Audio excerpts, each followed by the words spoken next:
All right, everybody, welcome to Little Monsters Comic Pop Deep Dive. I'm your host, Justin Jake, and I am so ready to kick off this very first deep dive with y'all. You know, comics, they've always been a thing for me, like just always had me hooked, and I really want to share that, with everyone. I get that. I mean, that passion for all these worlds and characters, it's kind of contagious, right? Oh, 100%.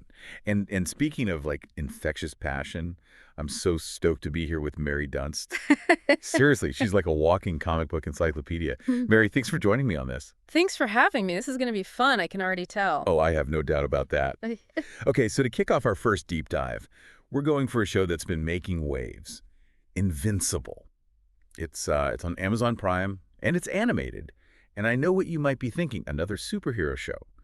But hold on, Invincible is different. It's like they took classic comic book stuff and then threw in all these like really dark, heavy themes. It's like, imagine superheroes going through an existential crisis. It really throws you for a loop. Like, we're so used to superheroes being the good guys, symbols of hope and all. But Invincible flips that on its head from the very beginning. Totally. Okay, so let's break it down. We got Mark Grayson, your average teenager, except his dad is Omni-Man, the most powerful superhero on Earth. Talk about pressure, right? But here's the kicker. Omni-Man, well, he's not exactly who everyone thinks he is. He's got this massive secret.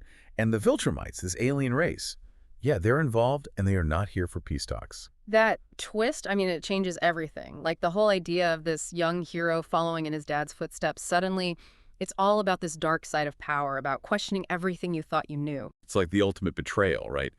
Your dad, the guy you looked up to, turns out to be the bad guy, wanting to take over the world. That's messed up.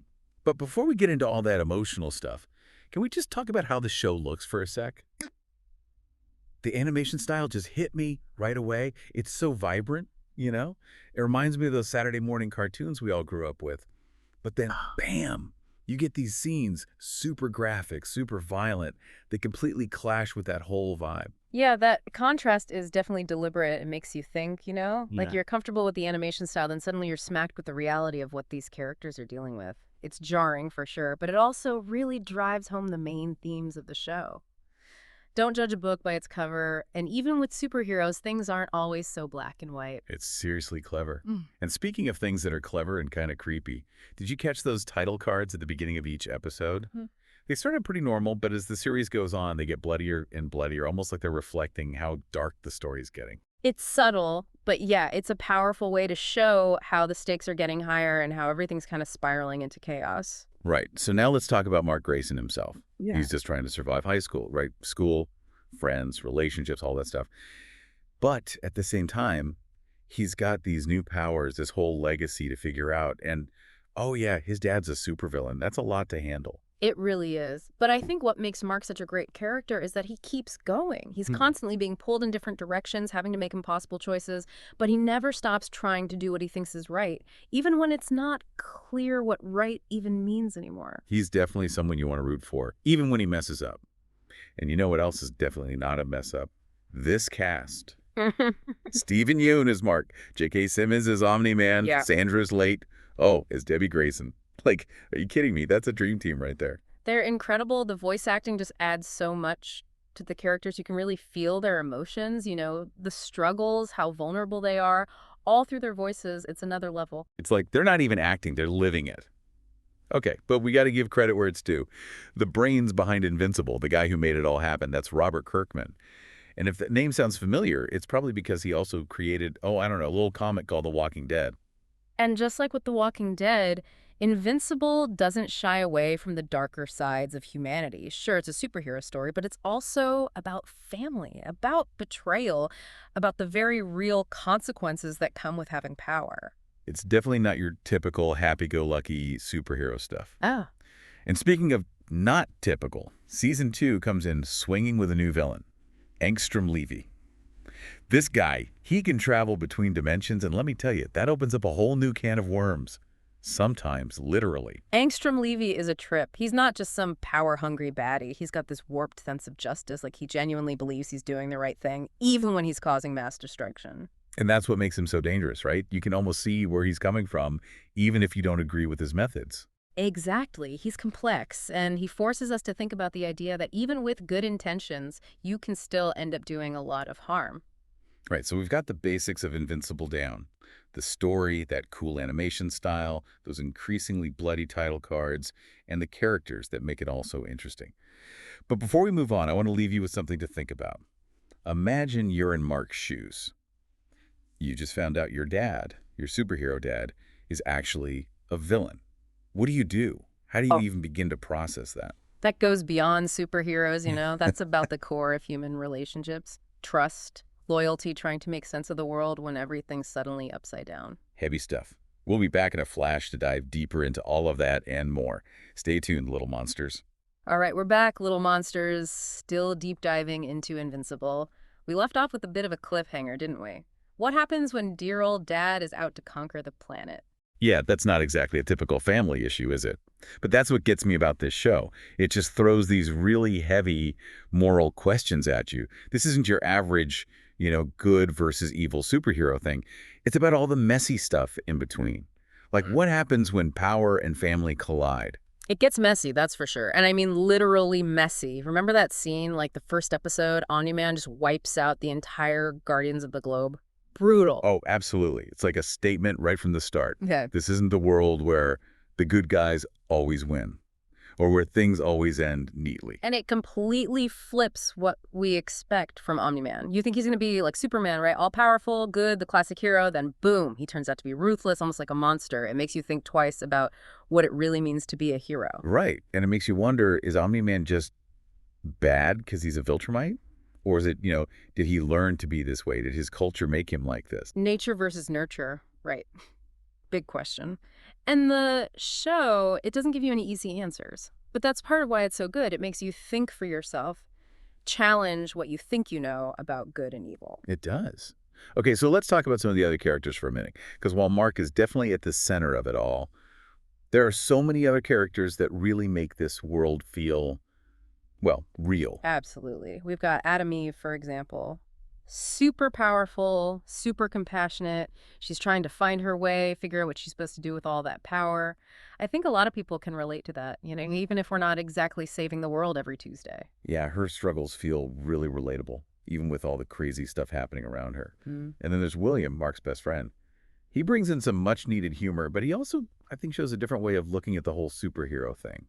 He's not part of that world, so he can kind of see things that Mark maybe misses. Yeah, it's like he represents all of us regular folks, the ones who have to deal with the fallout when superheroes and aliens decide to throw down. For sure. And then there's Debbie Grayson, Mark's mom. She's not a superhero, but she's tough, having to deal with this whole crazy family drama, coming to terms with the fact that her husband isn't who she thought he was. It's got to be tough. Definitely. And she really shows the human cost of all these conflicts. She's the one left picking up the pieces, dealing with all the emotional damage. So true. Now, we talked about season 2 earlier, and I think it's worth spending some time on some of the big things that happen. Specifically, Angstrom Levy. That guy, with his dimension hopping, he really shakes things up. Oh, yeah. Angstrom Levy is a wild card, that's for sure. He's not just out for power or revenge. He's got this messed up sense of justice. Like, he really believes he's trying to make things better, even if he's destroying everything in the process. It's almost like he's a cautionary tale, right? Actions have consequences, especially in a world with superpowers. Yeah. And we see that play out in some pretty intense ways in season 2. One of the most, heartbreaking parts of that season is when Mark goes to Thraxa and sees his dad again. Omni-Man's trying to make things right. He's got a new family, a new purpose. It's almost like he's trying to make up for everything he did. But is that even possible? After all the pain and destruction he caused, can someone like him really be redeemed? It's a big question that hangs over that whole reunion. Yeah, and it's not just about Omni-Man trying to fix things. Mark is wrestling with his own feelings, too. Can he forgive his dad? Can he ever reconcile the hero he thought he knew with, the reality of what his father became? It's a complicated relationship for sure. And just when you think maybe they're finding some common ground, the Viltrumites show up and everything goes sideways, they give Mark this ultimatum: take over Earth for them or they destroy it. Talk about pressure. It's like a classic superhero dilemma, but with the stakes turned way up. It forces Mark to decide what he's willing to sacrifice. Is he willing to betray his own planet, his own people, to save them from something even worse? And if that wasn't enough, there's also the secret invasion going on. These parasitic creatures are determined to take over Earth, and they're not messing around. The Guardians of the Globe are stretched thin trying to hold them back, and it's clear that things could go very badly. It's like one thing after another, just constant challenges and threats. It really drives home the point that even with superheroes, there's always something else to fight, always another crisis to deal with. Invincible definitely doesn't let up. It's this constant roller coaster of action, emotion, moral dilemmas. You never know what's going to happen next. And that's what keeps you hooked, right? You're invested in these characters, you're with them through the ups and downs, the wins and losses. You want to see how they make it through all this crazy stuff. We'll be right back for the final part of our Invincible deep dive, so don't go anywhere. All right, little monsters, we're back, and we're wrapping up our Invincible deep dive. Things are about to get really intense, so buckle up. Remember where we left off. Mark's got this impossible decision to make. Side with the Viltrumites and betray Earth, or watch it get destroyed. It's the ultimate test, right? What does it really mean to be a hero? What do you do when the only options are terrible? And how do you live with the consequences? Yeah, no easy answers there. Plus, he's still dealing with all the fallout from that fight with Angstrom Levy. He crossed a line. It makes you wonder, even in a world full of superpowered beings, are there some things you can't come back from? That's what I love about how this show handles morality. It's not just black and white, heroes and villains. Even the good guys make mistakes, sometimes huge ones. It really makes you think, can someone like that ever really be redeemed? Good question. And speaking of redemption, we got to check in with Omni-Man. Last we saw him, he was stuck on Viltrum, facing the music for turning against his own people. But it's not all doom and gloom, right? He's teamed up with Alan the Alien, and there's a chance, just a chance, they might pull off a pretty epic escape. It's kind of crazy to see Omni-Man, who was basically like a god, in such a vulnerable position. And his relationship with Alan is really interesting. They were enemies, and now they have to depend on each other just to survive. It just goes to show, even when things seem hopeless, you can find unexpected allies. And sometimes those alliances can change everything. Right. And speaking of change, we can't forget about the Sequid invasion. Those things are still running rampant. This isn't just some side story, this is a serious threat to Earth. The Guardians of the Globe are really getting pushed to their limits. They've already lost so much. It's amazing they can even keep going. But even with all the chaos, there are still glimmers of hope. Like when Immortal is reunited with the original duplicate, it's a nice moment in a story that's been pretty dark. Yeah, it's a reminder that love and connection can still exist even in the darkest times. And it gives you hope, even when things seem impossible.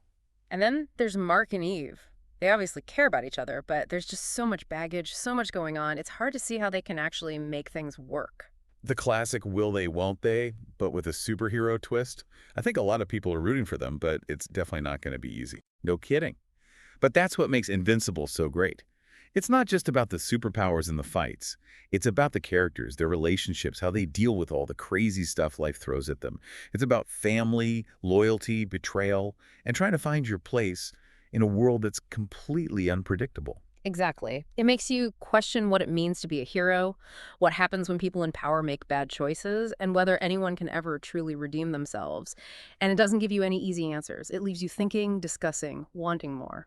If you haven't seen it yet, do yourself a favor and check out Invincible. It's a wild ride, full of twists and turns that will keep you guessing till the very end. And be sure to join us next time for another Little Monsters Comic Pop Deep Dive. We'll be exploring more of the comic book universe, finding hidden gems, and breaking down all the stories you love. Until then, keep reading, keep those imaginations going, and remember, little monsters, with great power comes great responsibility. And maybe a good therapist. Oh yeah, definitely a therapist. Thanks for tuning in to Little Monsters Comic Pop Deep Dive. We'll catch you next time.